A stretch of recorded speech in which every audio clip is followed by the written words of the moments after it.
হ্যাঁ হ্যাঁ দাঁড়াও। কি হয়েছে কি হয়েছে? ওই দেখো বাবা খেজুর খাচ্ছে, বাবার কাছ থেকে একটি খেজুর খাবে।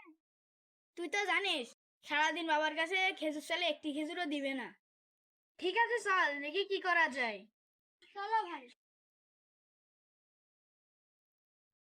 খেজুর।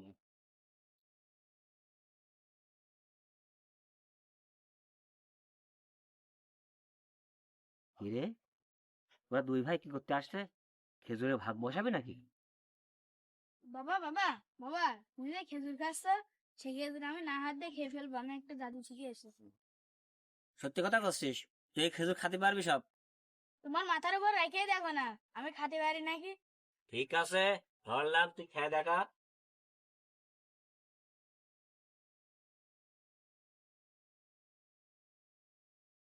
বাবা দেখো তো তোমার মাথার উপর খেজুর আছে কিনা। হ্যাঁ, দেখি তো। আরে, খেজুরগুলা গেল কোথায়? এটাই হলো আমার জাদু। খেজুরগুলো ওরা কিভাবে খেলো? হ্যাঁ, কিছু তো বুঝলাম না।